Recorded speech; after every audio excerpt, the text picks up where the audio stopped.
So what I want to talk about today is leveraging crowdsourced mobile data for activity recognition. Whatever that means, I will explain shortly. But what we try to do is basically tap into sources that are not actively assessed by questionnaires or anything like this, but using crowdsourced repositories like Twitter, like Foursquare, and so on, like what you would say as passive data. So just to give you a bit of a background where I'm coming from, so I'm senior scientist at ETH Zurich at the Wearable Computing Lab. So that makes me already fit very well with respect to the previous talk. And what we research on is basically everything that has to do with wearable computing, starting with flexible electronics, so making electronics extremely flexible. You can see here on a thumb like microelectronics, also microelectronics into fabric, making them that small that they can be integrated into a normal garment process, as well as sensing capabilities that we use on a larger scale, like sensors, like mobile systems attached to the patient on the left side, where we assess data and then try to process that further to get some meaningful insights. So we're focusing on ones like the individual, but on the other side as well on the crowd, on the population scale activity or behavior that you can have in an urban scenario, so really on a population scale. So as many of you may not hear about ETH Zurich, and maybe that's because Swiss people are very humble, I decided to be not so humble and maybe tell you, okay, what at ETH Zurich is actually in terms of worldwide research. So we're very strong in technology transfer, so you can see a lot of companies that came out of our lab, so of our electronics lab. And in terms of research and technology and IT, we're kind of in the top 10 of worldwide academic institutions in front of Georgia Tech, in front of Imperial College, and in front of Oxford University, just to give you like some sort of understanding and where we're at. So as I said, we focus on human activity, and the question is, why are we dealing so much with human activity? Why is it so important to us? So the thing is, we're always engaged in activity, either when we're running, we're taking actions to basically to maintain our fitness. We're having our hygiene procedure every morning or every now and then, hopefully, and to be sociable, to be comfortable with ourselves. We have do-it-yourself activities to maintain our homes, our shelter, and even when we're sleeping, we're not doing anything, but we're kind of getting rest for the next day. Our body gets rest for the next day. And this brings me to this nice quote from Aristotle already a few years back. We are what we repeatedly do. So whatever we do has an impact on how we feel, how healthy we are, and so on. And so that makes us think sometimes when we're not well. So what's wrong with me?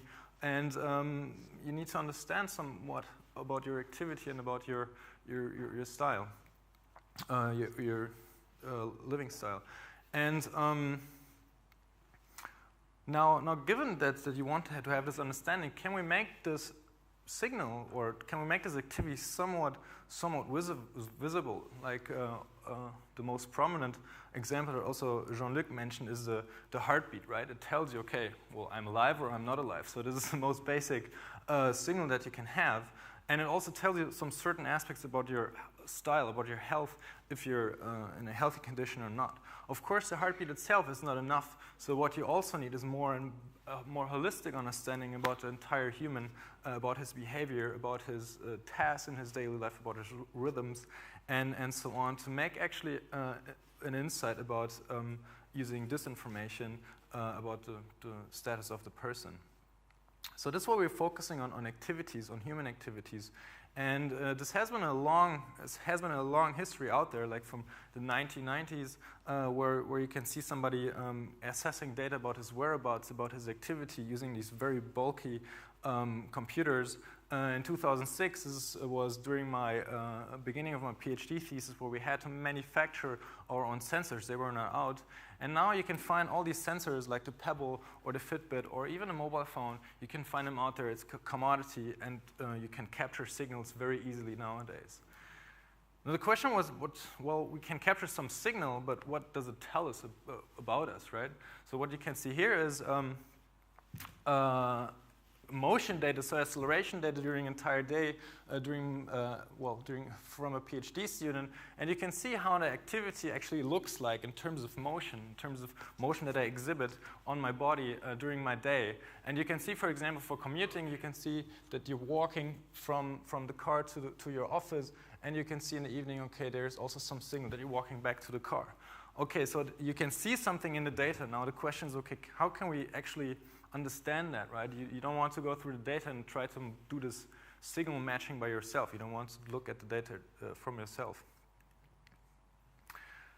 And this is what we try to answer. Like, given the signal, how can we make this activity that is relevant visible? And this is what you call activity or behavior recognition, where we try to recognize actions and goals from one or more agents from a series of observations, which could be like just a signal of acceleration data here. And traditionally, you do that, so this is more educational now for you, using machine learning techniques. We have a piece of data, we have some sort of label that says, okay, this is actually walking. We teach it to the machine, and then it knows basically how walking is exhibited in the data. Now, what's more interesting is what can I do with activity recognition? So once I have this activity, what enables it? What kind of enables are there? So the most prominent things that we think about is basically giving context awareness. So when you know something about the activity, you can create more effective dialogue. So the machine, you share your context, your activity with a machine. It understands in which context you are and can basically react on your needs. And you don't have to explicitly tell the machine, hey, I need a coffee now. Can you suggest me some coffee places? But maybe it knows already, okay, I'm just coming from lunch, and it's usual that I take a coffee, and then it suggests me automatically coffee places, just one example. And of course, there are a lot of applications you can think of.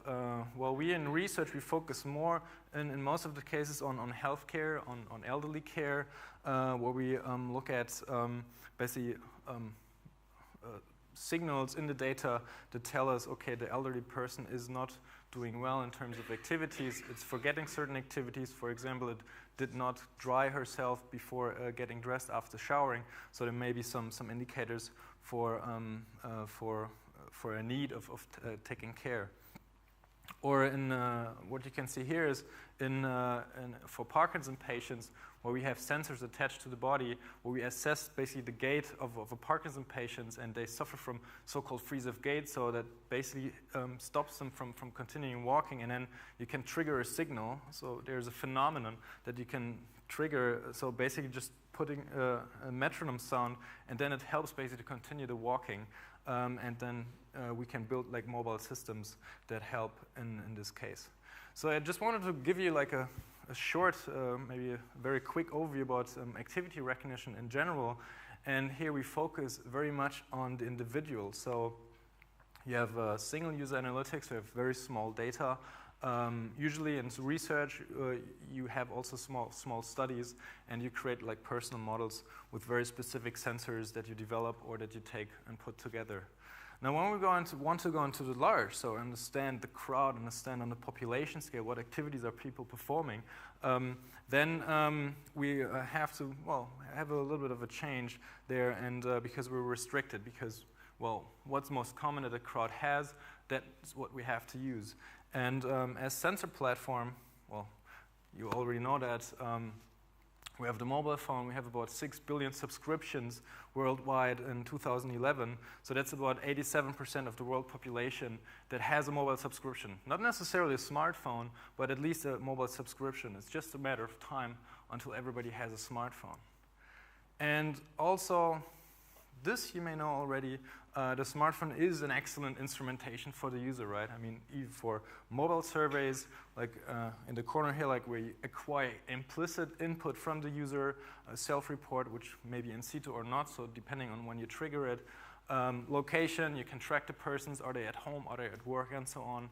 You can also do some environmental sensing. So one of our PhD students is working on how does the context of temperature, air pressure, humidity gives you some indication whereabout you are. Are you in a conference room? Are you at home? On which level of the building are you? And so on. Motion sensing, I already mentioned this, so you can assess, like, is a person walking, is a person sitting, sedentary, lying on the bed, and so on, and so on. So you have a lot of sensing modalities that you can use. It's ubiquitous available, so everybody has a smartphone, and it's powerful in terms of computational power, and it's networked, so you can have any information in real time, actually. And what I want to focus on is basically pairing social media and location. So people that share their experiences at a certain location, how can we actually leverage that to recognize behavior or activities? Now, why is social media so interesting? So for this person, it offers basically a way of expressing herself, right? To share her current situation, like, what's happening right now, I'm in the park, I'm walking my doggy Daisy, and I want people to have, you know, to know that for some reason. Maybe to say, okay, I'm a nature person, I'm going outside, and so on. Or maybe also to have other people join her, right? Given the GPS location and maybe a nature trail. So this is a typical Foursquare check-in. Now, this is also very interesting for a completely different reason. So how can we actually use that information, which is highly unstructured, right?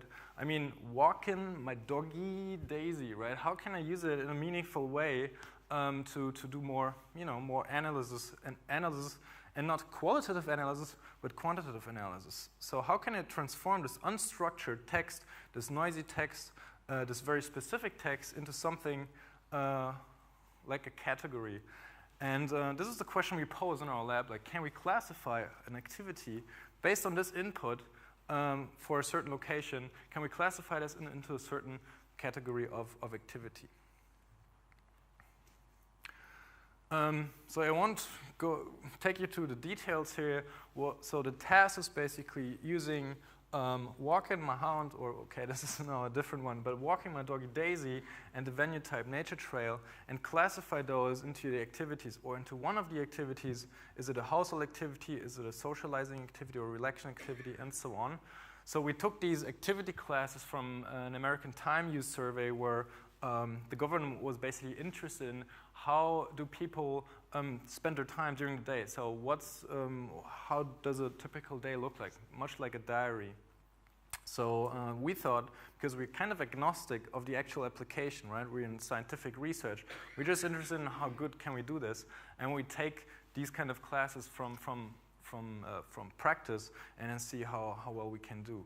So, and the overall approach is depicted here, so there's some magic happening. I won't go into the details here, but what we can say is that up to 85% of accuracy, we can classify each tweet or each location, each tweet or each Foursquare check-in into one of these classes. Of course, you may say, yeah, of course. I mean, if you're in a venue type like this one in a nature trail, it may be obvious that I'm outside, maybe relaxing, right? Or if I'm going to a mall, it's obvious that I may be shopping. But I may be also doing something completely different. I may be socializing with my friends. So it's kind of ambiguous, and it's hard to say, okay, just using the location, what this person might be doing. So this explicit information of the user actually helps also to recognize the activity. So now this is on the individual side again. So one person drops a message, and we can classify the activity, which may not be that interesting. So let's take that a step further. So you have a lot of people actually posting stuff about what they do, about where they are, and this is an example of San Francisco, where you have a lot of these tweets, a lot of these Foursquare check-ins with a certain message attached to it, right? So people say, okay, yeah, I'm here, I'm having a coffee, and so on. Now, what we can do with this information, as said before, so we have the categories of these check-ins. We can actually create a map of activities that are most likely to be done in certain areas. So what you can see here is, well, let's take to the next slide. What you can see here is for all these categories that we're looking for, where we classified each of these tweets into a certain activity class, we can use that information actually to create a likelihood of the neighborhood. What's the most likely thing that people are doing? Like education, for example, here. So there's a hotspot of education somewhere in the south, in the downside of this image, and so on. So we can attach every location with a certain probability of activity. And moreover, what we can also say is, given that we also have time, so our input is basically GPS and you have the time of the check-in, we can actually get the pulse of the city. So what's going on right at this moment in the city, and create statistics like you can see here from Monday till Sunday. This is a wave graph, so what it means is basically the bigger this one of these slices is, the more activity of this color is happening. For example, you can see on Monday evening, you can see a lot of sports is happening. Also on Friday evening, a lot of sports is happening. So you can get an understanding when it's the most likely activity that is being done. Or socializing, okay, there is some, of course, on a Friday there's more socializing going on and so on. So this is very high level now, and it's almost as expected. But there may be also some surprises, and you can use them to understand on a population scale the city. Okay, so taking these information pieces together, what we call is urban affordance. So as we know, okay, the urban environment is kind of fixed, right? It doesn't change. So this hotel is here, it has a conference room, so it's unlikely that we all get a beer here and get drunk, but that we basically have a conference here. So the urban layout defines the way we move on the streets and interact with the city. Like, is it a shop? Is it a mall? Is it a coffee place? Is it a school? And so on. Similarly, the time, because we're all rhythm people, so we have certain rhythms that we pursue, and we also get this both informations out of social media. So we have no explicit information from any person directly, but we tap into this social media. And the question is now, okay, now I have a position or I have a location of a person here somewhere on the map. Can I guess from this passive? You can get this information passively, right? So by tracking this person, can I guess what's the most likely activity that this particular person may be doing that has been not seen before, that didn't tweet anything about anything at all? And we looked at basically how to infer where a person might be going given these information pieces. So, so let me walk you through this. So you can see our information input, so the query, so to say. We have a person going from an origin to a destination at a certain time. This is all we have, and some other information like demographic features. And what we want to know now is, given this information, can I guess why am I traveling from this origin to this destination? Am I attending a school? Am I going home? Am I going for shopping? And so on. And we investigated different features, what we call features like indicators that may improve on the recognition, that may be indicative for a certain class of these purposes. For example, when am I traveling? Or demographic features, how old am I? What gender am I? And so on. For example, if you're going in the morning to a school and you're, well, let's say 14, it's likely that you get to the school to attend the school, and it's unlikely that you drop somebody off at school. And also spatial features, whereabout am I? And in terms of spatial features, I created some sort of distribution around the origin and around the destination. So because you have always a certain distribution around this area, like, okay, there are some coffee places near a school, there's often a library, and so on. So how much is this information also given me to guess why am I actually traveling to this place? Now, what we're ultimately interested in, because we are researchers, is how good are we? So we investigate certain parts, how important are they, and how far can we get with them.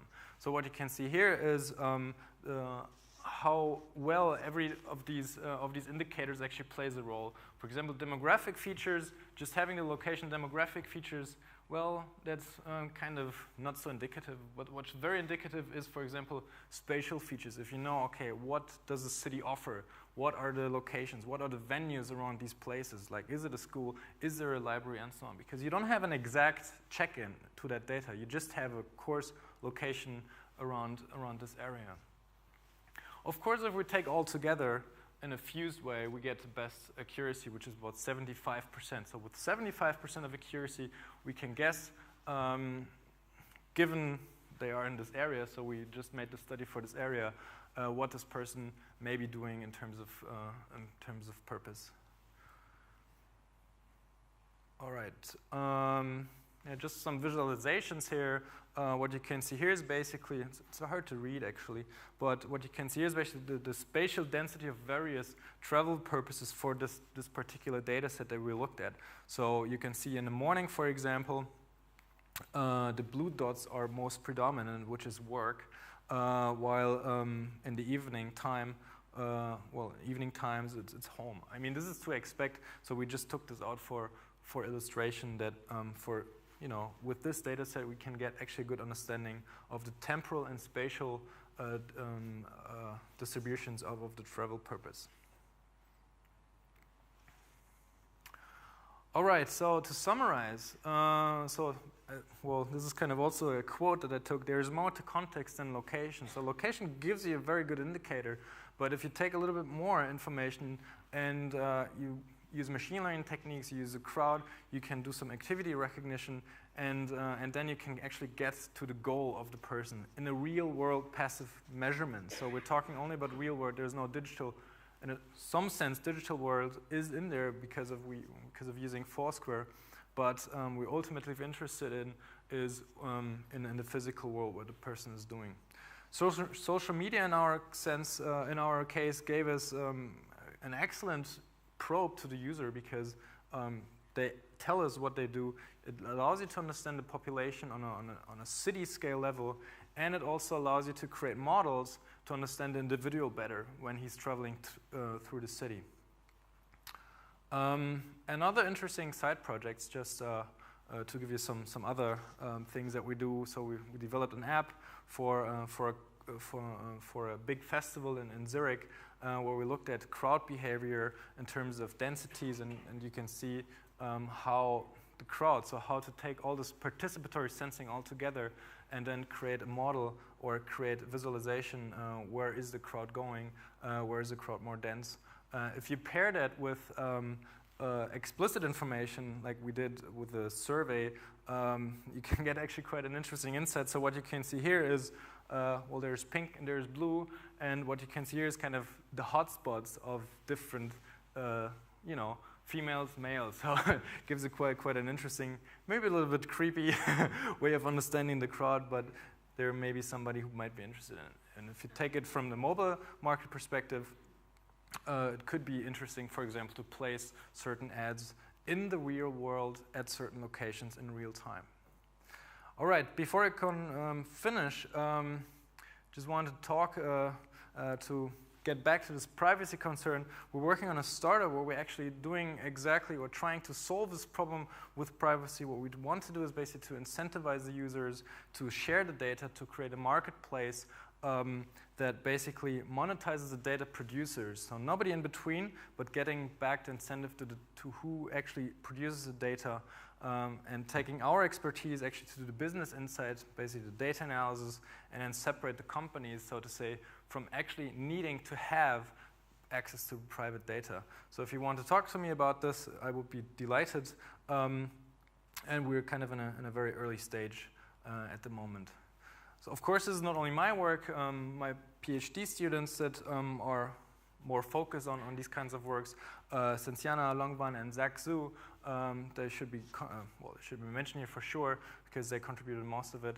And I'd like to thank you very much for your attention.